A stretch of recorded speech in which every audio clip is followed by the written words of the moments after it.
Radio Moderna presenta Siempre con la Verdad con Robert Castro Guerra, un programa de actualidad nacional e internacional con comentarios, entrevistas y debates. Siempre con la Verdad. Ya queda con ustedes Robert Castro Guerra.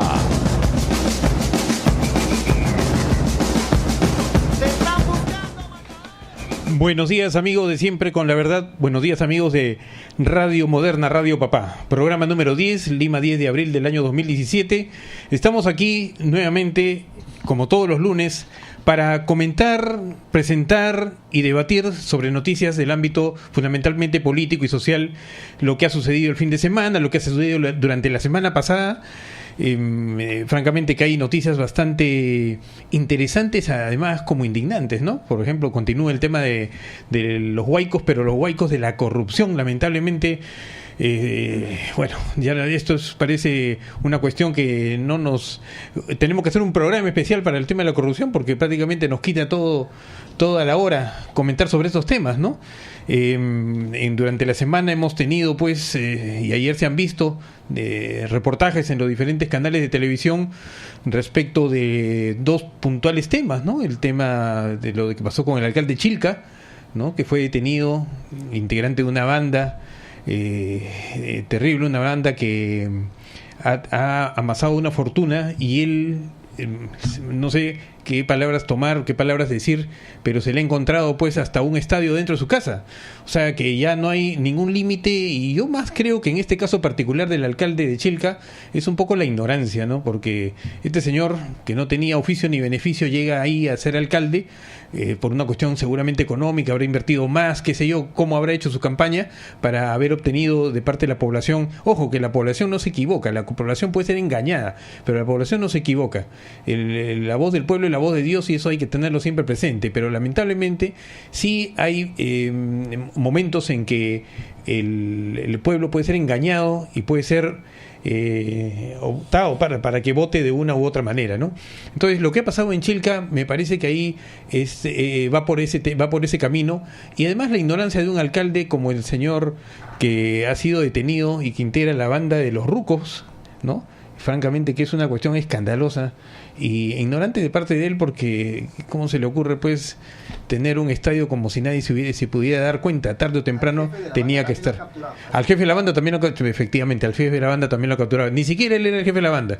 O sea, las bandas ya están poniendo alcaldes en el Perú. Lo que hablábamos la vez pasada respecto de que las mafias ya están poniendo, la mafia del narcotráfico está poniendo alcaldes, quiere poner presidentes regionales, quiere poner o gobernadores ahora, o quiere poner presidentes de la república. Las bandas de mafias, las bandas de estos traficantes de terrenos, las bandas se están poniendo alcaldes. Y hay alguna manera, tiene que haber alguna manera de impedir que ello continúe.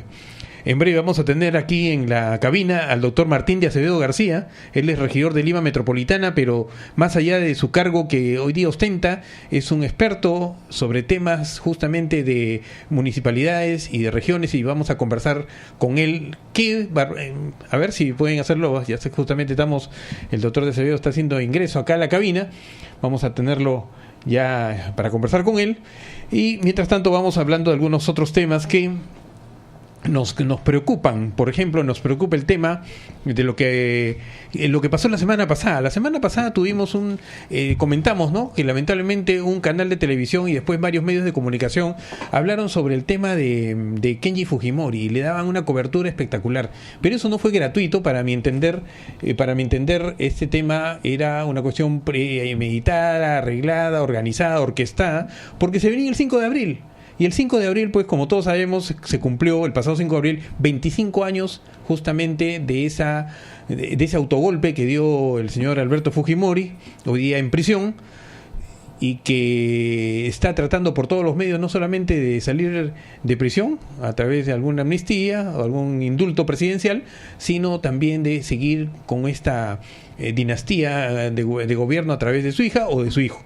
Y esto implica, para mí no es novedad, que haya pues dentro de este partido o organización que se forma para hacerlos elegir a los Fujimori, que justamente exista esta rivalidad que ahora hay, pues, y que se anuncia, y que yo lo he dicho, pues acá está la mano de Montesinos, que está jugando a dos cachetes: o va Keiko o va Kenji, y lo de Kenji no es gratuito. Justamente el 2 de abril se hizo esta promoción a través de los medios de comunicación, de la televisión fundamentalmente, al día siguiente en los medios escritos, y el 5, o sea, 2 días después, se celebraba, entre comillas, el 5 de abril a los 25 años, y el mismo Alberto Fujimori comenzó a tuitear, ¿no?, que gracias a él se habría salvado la democracia en el Perú, cuando fue justamente todo lo contrario. O sea, que no es gratuito, aquí hay muchas cosas que conversar y hay muchas cosas que analizar para que no nos estén vendiendo gato por liebre.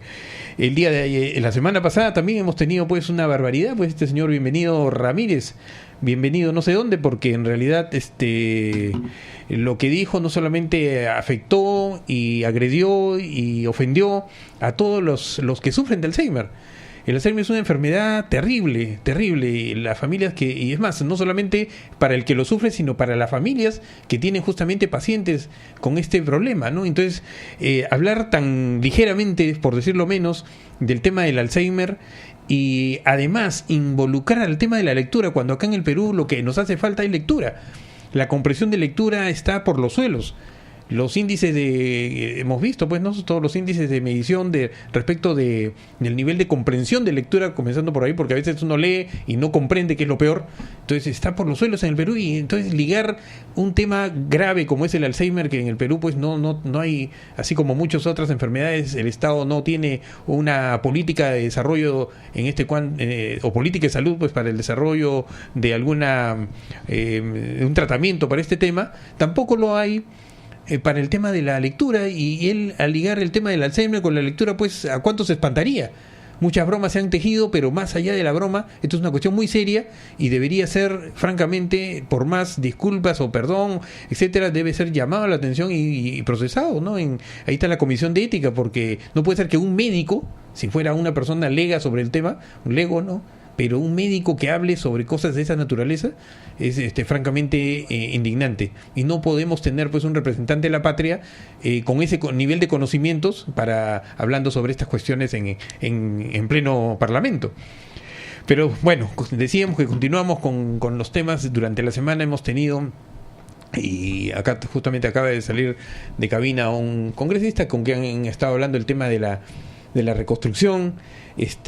Hablábamos la semana pasada que habíamos venido justamente de Piura, donde habíamos estado llevando alguna donación, 1,5 toneladas en realidad de donaciones para los amigos, los hermanos de Piura, que estaban sufriendo pues sobre el tema de la lluvia, la inundación del río Piura, básicamente el de Catacaos, Curamori, todo lo que es el Bajo Piura, y donde habíamos estado presentes y habíamos visto pues la poca presencia de efectivos policiales y la poca presencia de la Fuerza Armada, la poca presencia de el Ministerio de Salud a través de los médicos, bueno, los enfermeros, o sea, como es terrible este ha sido un año bastante catastrófico en cuanto se refiere a la afectación del fenómeno del Niño.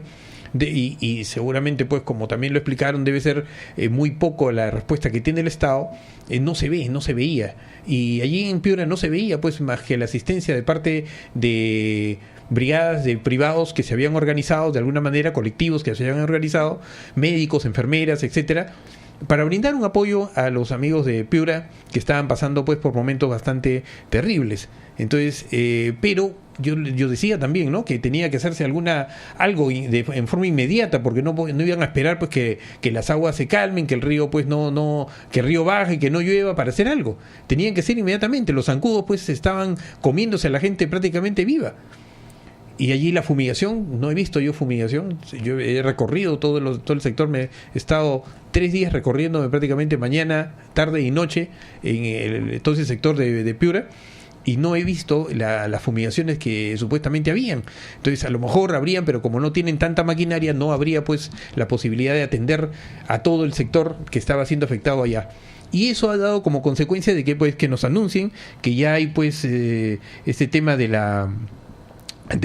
dengue, te está proliferando el dengue, el Zika, la chikungunya, y se necesita pues tomar el toro por las astas. Y si no hay, pues para eso es justamente la emergencia, para disponer inmediatamente de recursos y adquirirlos donde haya, en el extranjero o donde sea, e inmediatamente pues traer gente, la suficiente cantidad de gente para poder fumigar las zonas que están siendo afectadas por el fenómeno del Niño costero particular. Bueno, ya no solamente es Piura, ayer hemos tenido Tumbes, Ancash, ¿no es cierto?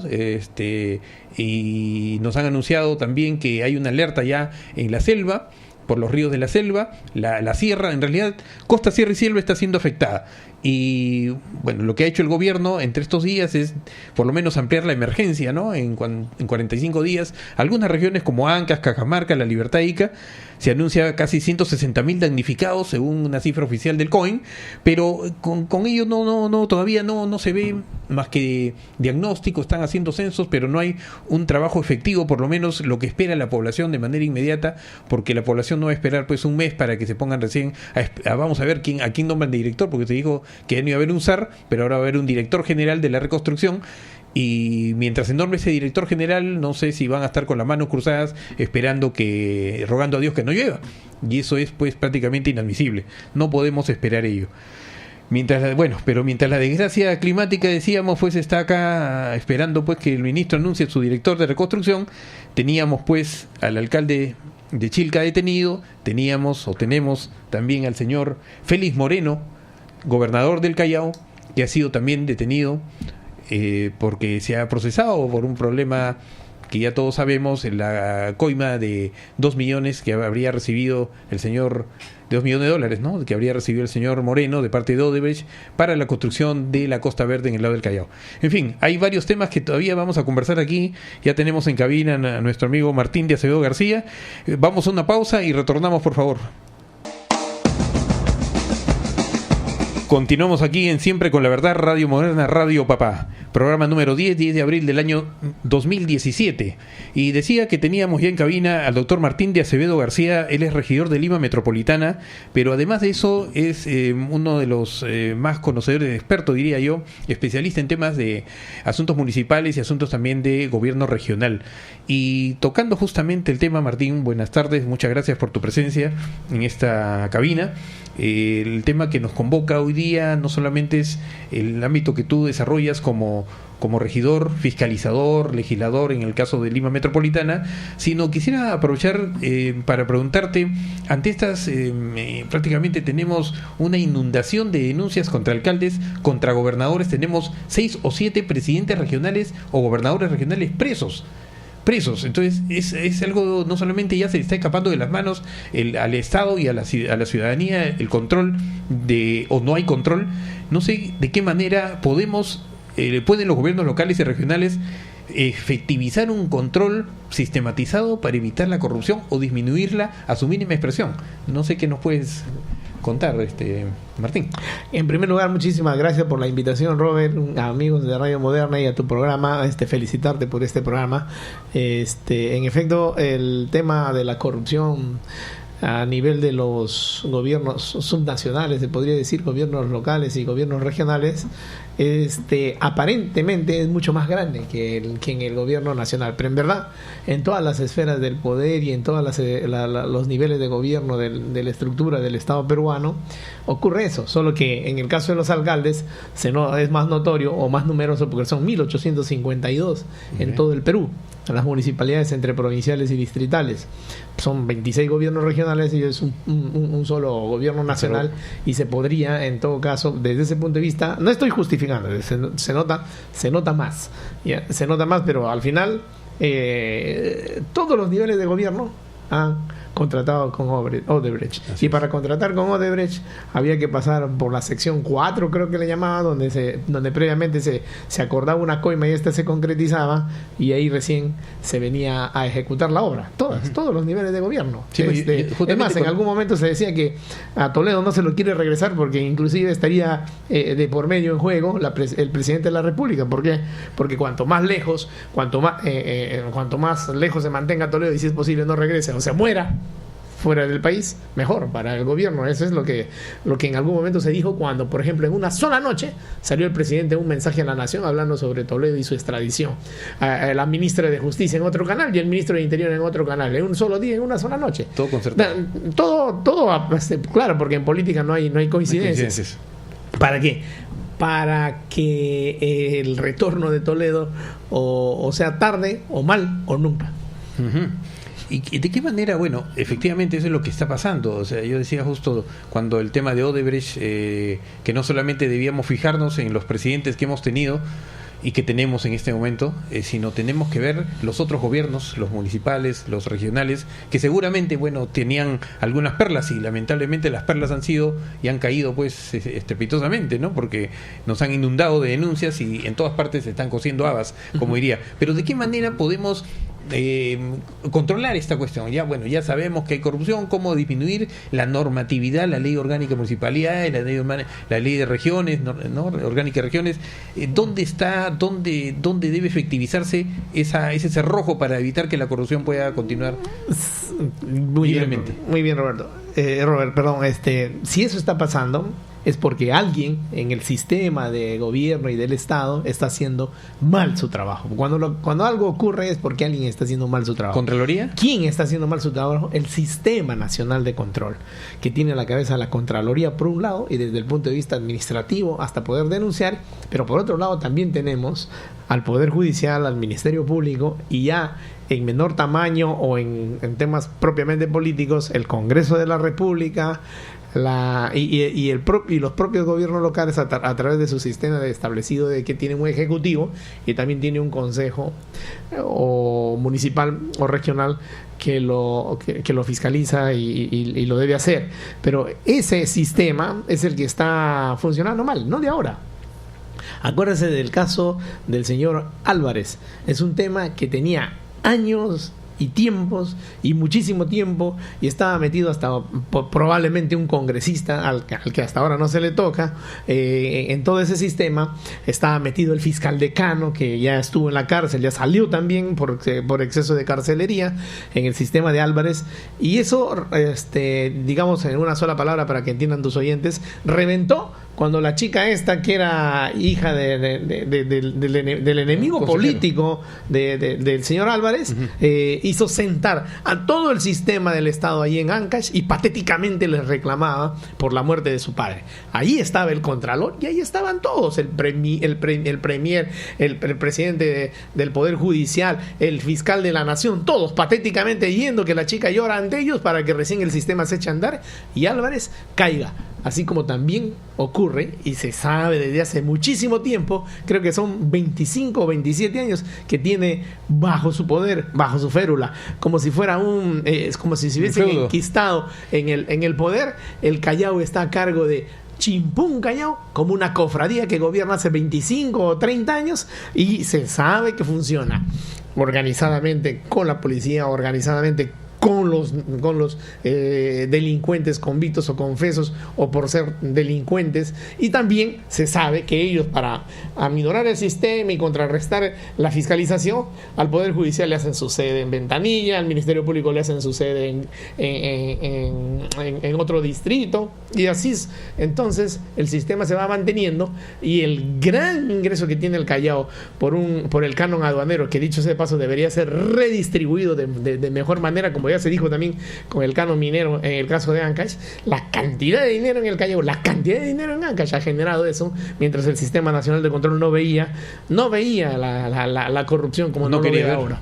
Como no quería verlo, más que no quería. No quería verlo, claro. Así es, no quería verlo. Ahora, ¿qué deben hacer? Deben funcionar mejor, deben hacer sus hallazgos de control, deben en efecto, como antes de ayer vi al ex contralor de la República, al señor Curi, que entró ganando 15,000 soles y terminó ganando 38,000 soles, y a él sí nadie lo controlaba. Ese señor ahora dando sugerencias desde una ONG de cómo se debe hacer para contrarrestar la corrupción que ni siquiera él, cuando estuvo que no había podido controlar, o que no había querido controlar, tampoco lo controló, y también se hizo de la vista gorda. Entonces el sistema está funcionando mal. Ahí hay una reforma del Estado y de reestructuración total y fuerte y grande, para ver si entonces se comienzan a hallar resultados, porque de todas maneras hay formas de evadir la ley y de generar toda esta digamos contracultura del robo y de la corrupción. El problema de la corrupción no es un problema solamente de los gobiernos, sino,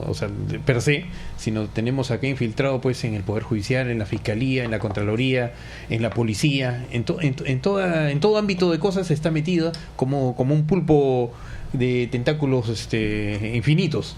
la corrupción es así. Entonces, acá hay que tomar el toro por las astas, y si no hay una decisión desde la cabeza, por ejemplo, el Poder Judicial como poder... Yo siempre considero al Poder Judicial como primer poder del Estado, porque es el poder moral de una nación.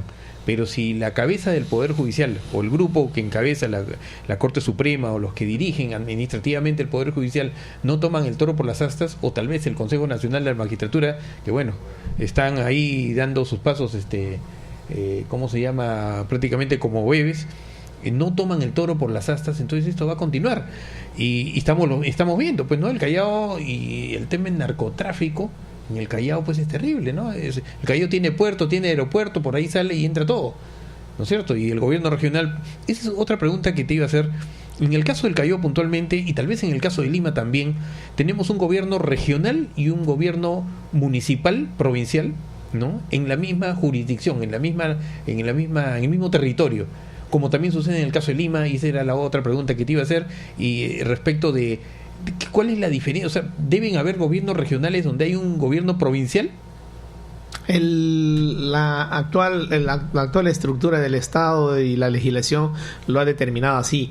Lima tiene un régimen especial desde la Constitución por ser capital de la República y ser la única metrópoli, y le ha generado que también desde la Constitución y en leyes de desarrollo constitucional como la Ley Orgánica de Municipalidades, la Ley Orgánica de Regiones, le determinen un régimen especial, considerándole a la vez municipio, provincial, metropolitano y gobierno regional. En el caso del Callao, ahorita vamos a decir la diferencia, ¿no? Y en el caso del Callao, ahí sí hay, en un mismo territorio, como tú muy bien dices, un alcalde provincial y un presidente regional. La diferencia está en que el presidente regional debe desarrollar y comenzar a ejecutar obras de infraestructura, de gran infraestructura. Por ejemplo, ahora en la prevención del desastre, esas son las obras que ha debido de efecto desarrollar un presidente regional, las obras de prevención. Y en el caso de los gobiernos locales, en un sitio donde simultáneamente funciona como región, se aboca a temas de desarrollo urbano, de gestión urbana, de desarrollo territorial y acondicionamiento territorial, que no pasa por las grandes obras de infraestructura, pero que en el caso especialísimo y único y sui generis de Lima tiene funciones perdón, es el alcalde metropolitano, pero tiene funciones de presidente regional para la metrópoli, y para esos efectos se tiene que haber generado internamente dentro de un solo presupuesto, un presupuesto o una partida presupuestal para el gobierno regional de Lima metropolitana, que en verdad es poquísimo, ¿no? Dentro de los 500 millones de soles que es el presupuesto de Lima, es poquísimo lo que representa finalmente lo que el gobierno regional tiene asignado para efectos de este tipo de desastres en la ladera de los cerros, en la ribera de los ríos, y asignado. Pero no se está generando. Yo entiendo en el caso del Callao, me acuerdo cuando en la Constitución del 79 se discutió bastante este tema y después dijeron habían las cortes, ¿no? Las cortes. Bueno, la cuestión es que un poco no querían darle, o estaban debatiendo si le daban la calidad de región o no al Callao, pero más como una cuestión política, ¿no? Los congresistas, en este caso los partidos, pues apoyaban eso para ganar votos de ahí, para tener un poder, digamos, ahí al mando, ¿no? Pero no se dan cuenta los chalacos que no ese mecanismo de desarrollo político no les ha beneficiado en absolutamente nada, y a lo mejor Lima necesita sí toda una región, una gran región, Lima-Callao, donde se divida, bueno, Callao continúe con su gobierno provincial, Lima con su gobierno también metropolitano, y tal vez a lo mejor dividir Lima, bueno, Lima es una inmensa, Lima necesita ya son 4 Limas que están en una sola, ¿no? Entonces, pero una sola gran región, en el caso de Lima, ahora que estábamos hablando bastante de las macroregiones, ¿no? Que para efectos de desarrollo urbano, en la práctica y en la realidad lo conforma. Callao y Lima son una sola metrópoli. Así es. Y finalmente están conurbanadas y no se nota la diferencia. Tanto así que justamente el escándalo del alcalde Moreno es pues justamente los 5 kilómetros que tenía que hacer él, más los 3 kilómetros que le falta hacer a Lima para que se empalme la vía de la Costa Verde. Sí, de la Costa Verde, ¿no? Ahí está el gobierno regional a cargo de esa obra, y por el lado de Lima como como municipalidad, no Lima como gobierno regional. Por eso no la poca diferencia y por eso lo mal hecho que está la ley, como tú lo acabas de describir y de intuir. Eso finalmente fue un pacto de políticos que generó esto que tenemos y no un sistema más bien mejor funcionalmente hablando que como el de Buenos Aires, ¿no? Donde tú tienes el Distrito Federal y ese tiene su autonomía y su propio presupuesto, porque al final, al estar conurbanado con la zona suburbana o con las zonas adyacentes y de extensión o de expansión urbana, necesitan finalmente de un solo presupuesto. Vamos a hacer una pausa y regresamos aquí en Siempre con la Verdad en Radio Moderna, Radio Papá.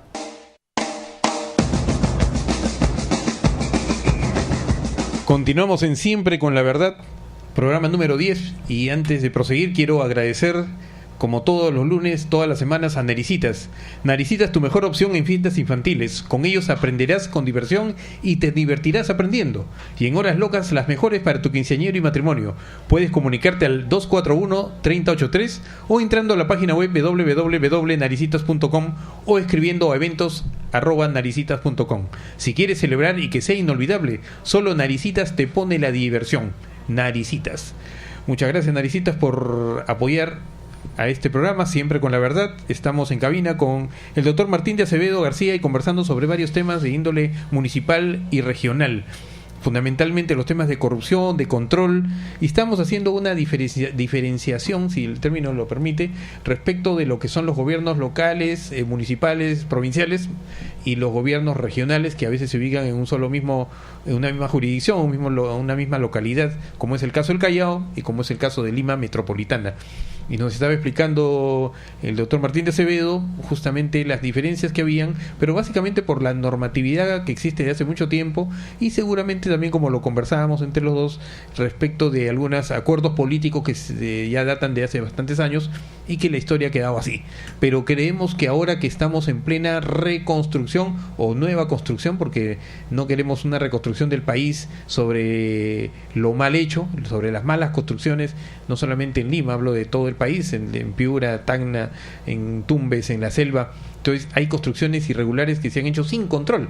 Entonces lo que pasa con el Estado, a mi parecer, Martín, no sé si coincides, es la poca fiscalización, el poder fiscalizador o poder de control que tiene el Estado o que ejercita el Estado respecto de lo que hace la ciudadanía y lo que hacen otros funcionarios en el país. No sé si coincides conmigo o cómo ves este tema de que hace todo el mundo lo que le da la gana. Hay una prácticamente informalidad terrible que nos ha llevado a esta situación. En efecto, la fiscalización que debería funcionar a través del Sistema Nacional de Control tiene pocos resultados, porque en la determinación de tener finalmente la posibilidad de los hallazgos que te lleven a una determinación, a una responsabilidad administrativa, civil o penal, la fiscalización, el Sistema Nacional de Control ha estado funcionando sobre la marcha y sobre la base de un aprendizaje que además está mal estructurado, ¿no? Por ejemplo, el representante del Contralor General de la República en un gobierno local es el jefe de la Oficina de Control Interno. Quien lo elige es a partir de una terna que presenta la Contraloría, que lo termina eligiendo, se queda con uno de ellos el alcalde. Luego, cada fin de mes, es el alcalde el que le paga su sueldo. Entonces él podría ahí ¿cómo fiscaliza? Ahí es donde se degenera todo, porque ¿cómo le va a fiscalizar a su patrón? Si cada fin de mes es su empleado, lo visualiza como su empleador y el que le paga la remuneración. Entonces el sistema ahí está mal, debe de ser perfeccionado, y la Contraloría entrar a partir de ahí a lo que antes tenía y que no se llegó a complementar. Tenía intendentes o contralores adjuntos de gobiernos locales y funcionaban y se determinaban a partir de la propia Contraloría la posibilidad de que cada oficina de control interno o oficina de la Contraloría en los gobiernos locales y en los gobiernos regionales idénticamente pueda en efecto tener la suficiente autonomía como para no dedicarse a hacer gestión ni enseñar cómo se debe gestionar, sino dedicarse a hacer la fiscalización que le corresponde de acuerdo con la Ley General del Sistema Nacional de Control. Explicabas las diferencias que habían entre los gobiernos. ¿Cuánto, entrando ya a un tema puntual de la Municipalidad de Lima, Hay dos presupuestos, uno metropolitano como gobierno municipal y otro de gobierno regional. ¿Cuánto es el presupuesto metropolitano como gobierno municipal? El gobierno municipal metropolitano tiene más o menos 1.700 millones de soles al año, mientras que de ahí una partida presupuestal para el gobierno regional o de Lima Metropolitana está por los 150 millones más o menos. Es una cosa muy pequeña, muy ínfima, que no alcanza para la posibilidad de hacer prevención de desastres, por cuestión de riesgos y justamente de desastres, ¿no? Hubieron denuncias, hubieron afirmaciones de algunos regidores, de algunos especialistas, algunos afectados inclusive, ¿no? Que viven en las laderas de los ríos Rímac, Chillón, el mismo Lurín, sobre la poca o nula inversión que habría habido respecto de este tema de prevención por parte de la Municipalidad de Lima, no solamente como municipalidad, sino también como gobierno regional. ¿Has escuchado esas denuncias? Uh-huh. Hemos visto en los reportajes en televisión. ¿Qué tan cierto o qué tan, digamos, justamente por eso era la diferenciación, quién le corresponde esto? ¿Al gobierno central, al gobierno municipal, al gobierno regional? Hay una ley desde el año 2011, la Ley de Gestión y Administración de Riesgos de Desastres, de riesgo de desastres.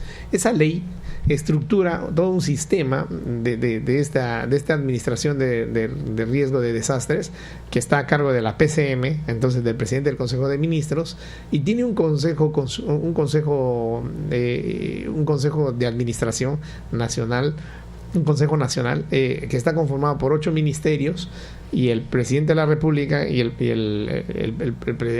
premier. Pero no tienen participación los gobiernos locales y los gobiernos regionales ahí. Lo que yo decía era eso, porque esa ley ha desarrollado, la vez pasada ante la propuesta del congresista Bruce, lo que yo decía es que esa ley existe. La ley que crea este sistema de gestión, de control de riesgo de desastres, pero donde no tienen participación ni los gobiernos locales ni los gobiernos regionales en las decisiones. Por una cuestión bien simple, esa ley no ha sido implementada durante el gobierno porque salió el 2011, al finales del gobierno de Alan García, faltando 4 o 5 meses, salió el reglamento de la ley y durante todo el gobierno de Humala no se implementó.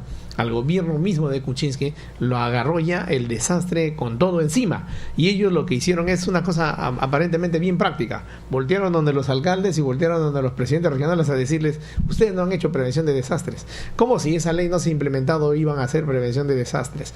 Esa ley tiene que implementarse, ponerse a funcionar, transferir no solamente el tema presupuestal, sino también el expertise para que los alcaldes y los gobernadores y regionales puedan hacer acondicionamiento territorial, desarrollo territorial, ordenamiento territorial y desarrollo urbano al fin, es decir, gestión de ciudad y gestión de territorio.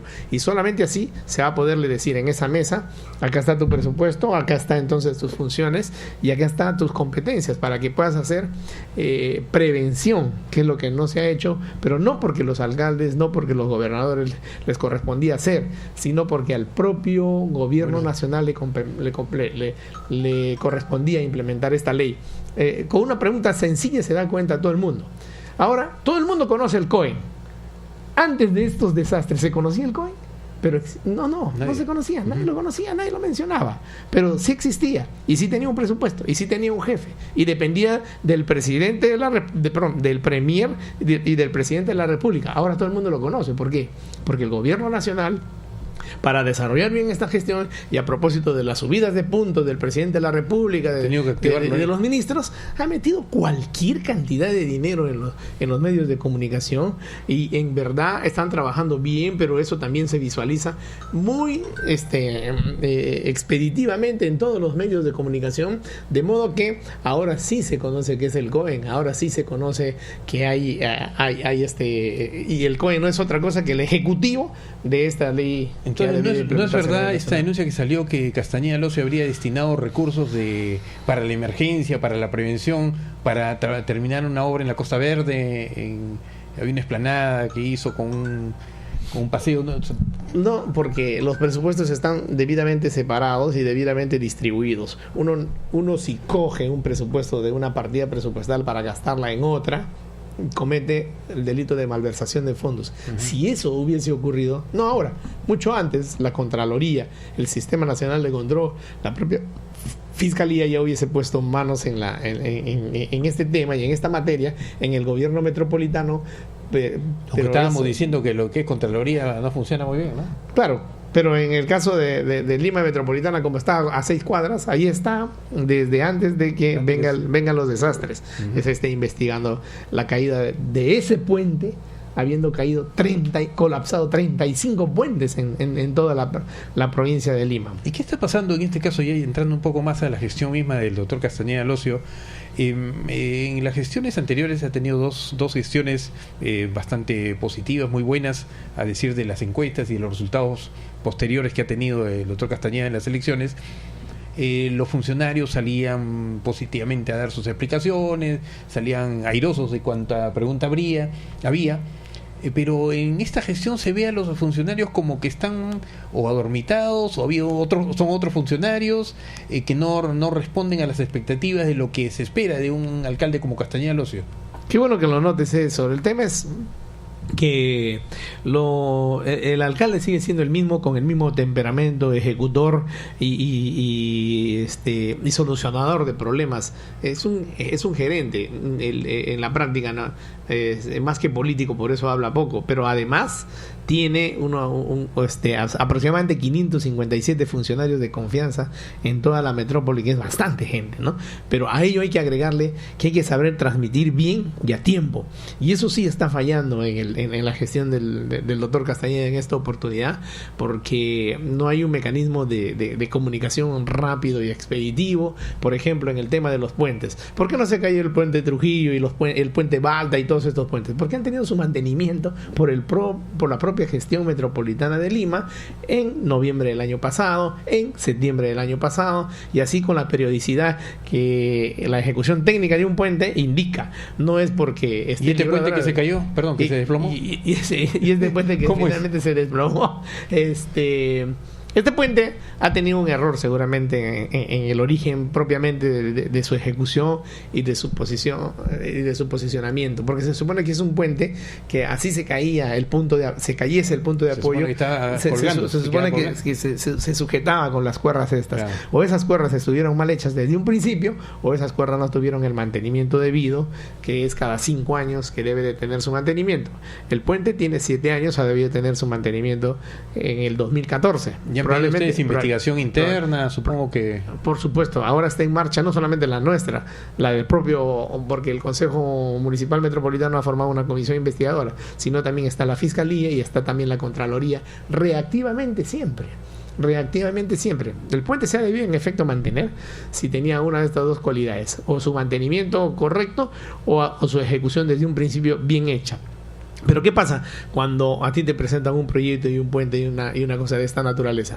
Estás ante la posibilidad de decir lo que sí está bien a simple vista, lo que implica que en el camino y con una revisión y mantenimiento que ha debido de darse en el año 2014, cada 5 años, como dice la estructura propiamente del puente, probablemente eso no se dio, y eso lo va a determinar las investigaciones que ya está llevando a cabo la Fiscalía, la Contraloría y el propio Consejo Municipal Metropolitano. Para terminar, Martín, hoy día el alcalde ha manifestado su apoyo al desarrollo de los Juegos Panamericanos. Tenemos la capacidad en Lima Metropolitana para hacerlo, tenemos los recursos, tenemos lo que me preocupa a mí, tenemos los recursos humanos más que los recursos económicos para poder enfrentar estos Panamericanos de manera óptima. Ahí hay una comisión especial que está a cargo del Gobierno Nacional y del Poder Ejecutivo. En esa comisión especial, el alcalde metropolitano tiene un asiento, su asiento, que está a cargo de su representante, pero el directorio lo conforman 7 o 9 miembros en total. El proyecto está definido, el gobierno tiene la voluntad política de sacarlo adelante. El alcalde, tratándose de la ciudad de Lima, no se puede echar para atrás. Está apoyando la ejecución de los Juegos Panamericanos. la medida en que es un dinero que no está siendo en que como en su momento se pretendió o se dijo, siendo distraído en vez de ir a los desastres naturales. No, ese es un dinero que marchó y que se presupuestó hace mucho tiempo, y que si se tiene que ejecutar y el gobierno nacional lo va a llevar adelante tratándose de unos panamericanos que se llevan a cabo en la ciudad de Lima, el alcalde va a prestar su apoyo, y de eso se está tratando, y de eso se va a hacer. Hay un 40% del avance, le escuchaba al presidente de este comité organizador, pero resulta de que esa infraestructura para su desarrollo y hasta 6 meses antes tiene que dar la prueba de que en efecto está en condiciones de hacerse. Yo pienso que se debe hacer, porque es una oportunidad para que el Perú tenga la posibilidad de desarrollar cualitativamente el deporte de todas estas disciplinas, que no solamente el fútbol, sino las otras que intervienen ahí, tengan la posibilidad de unos ingresos importantes, y que deje una infraestructura también importante para Lima, pero para el país también, ¿no? 10 segundos para unas palabras finales. Agradecer tu invitación, felicitarte por este programa, regresar contento a esta radio que hace mucho tiempo ya estuve por aquí, y decirte que si sigues en esta línea y en este tipo de investigación y de programa, te va a ir muy bien. Te felicito, y ojalá que todos echen a hacer bien su trabajo en el gobierno nacional, en los gobiernos locales y en los gobiernos regionales, para que el tema de la prevención luego y más adelante no nos salga desprevenidos. Muchas gracias. Estuvimos con el doctor Martín de Acevedo García, regidor metropolitano, regidor de Lima Metropolitana. Y en una pausa y continuamos con el programa Siempre con la Verdad.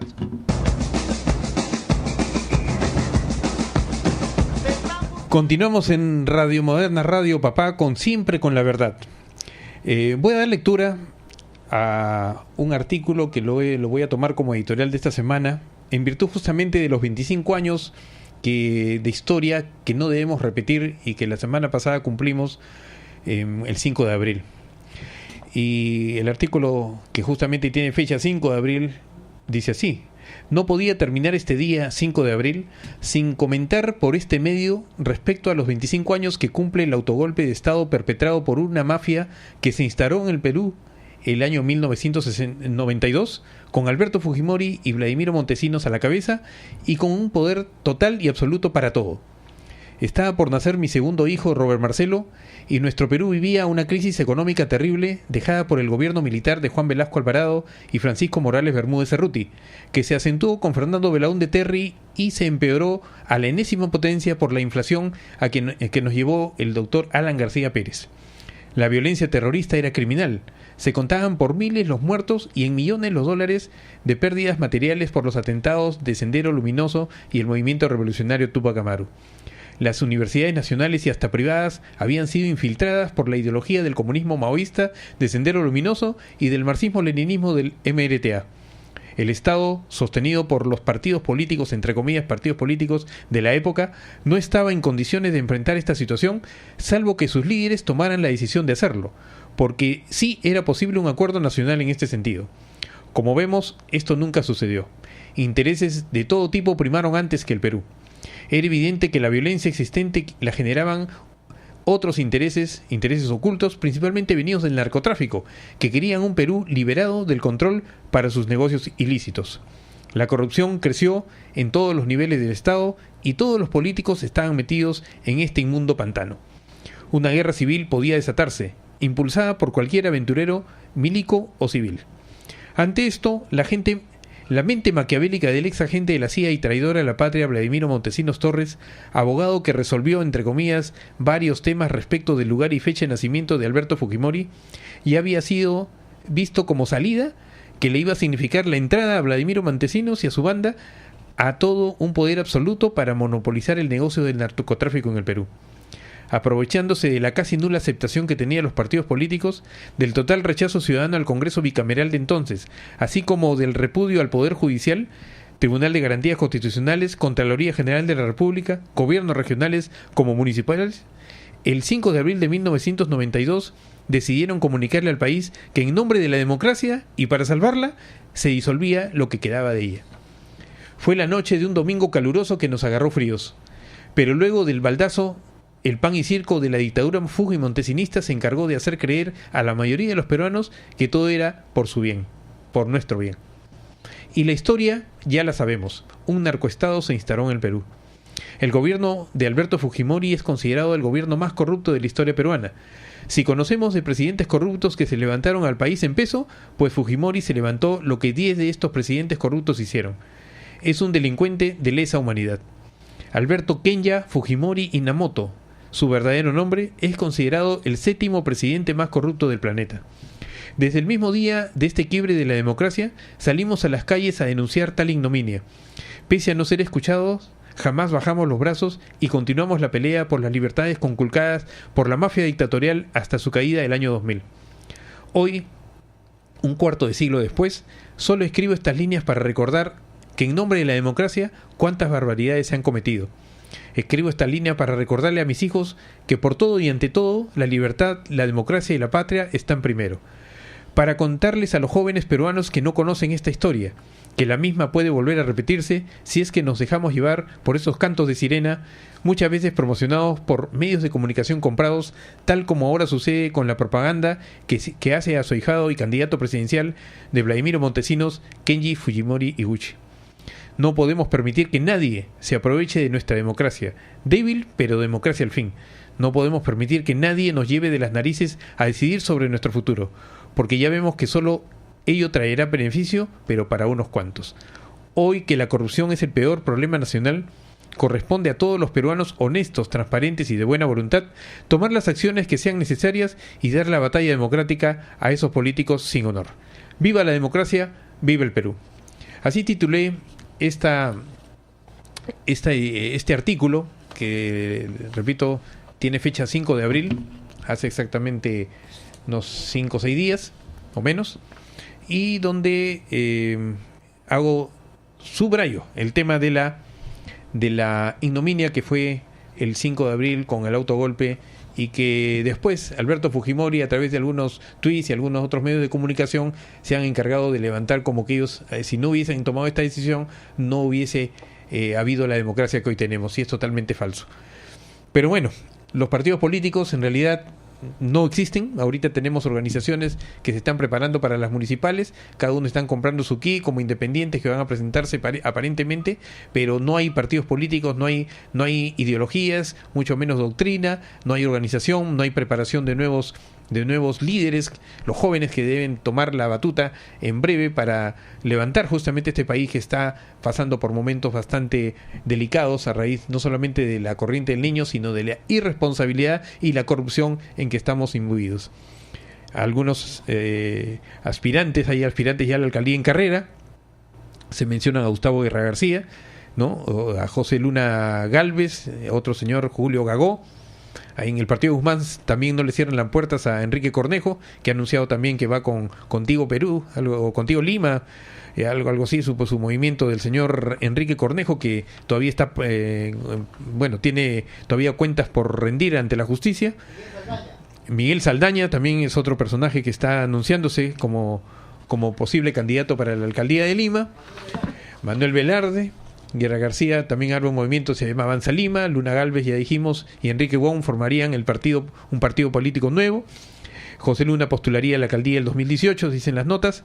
Ricardo Chiroques dice que también se prepara a postular, pero va por la alcaldía de San Juan del Lurigancho.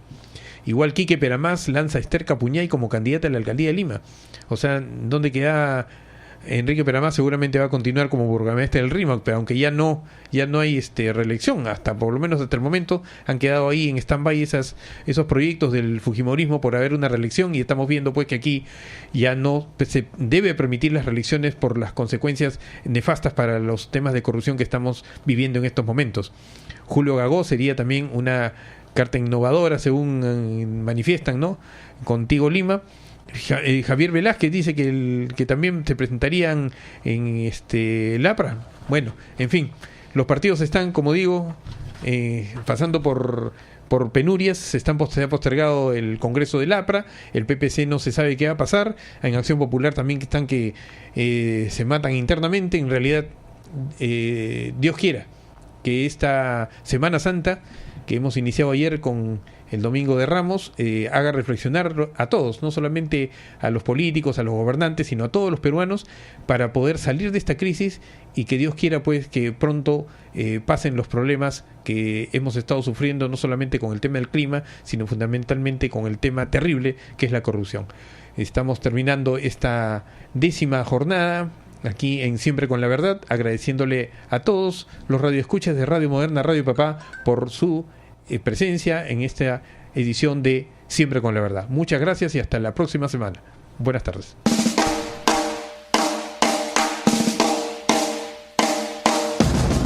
Radio Moderna presentó Siempre con la Verdad con Robert Castro Guerra, un programa de actualidad nacional e internacional con comentarios, entrevistas y debates. Siempre con la Verdad. Nos encontramos la próxima semana.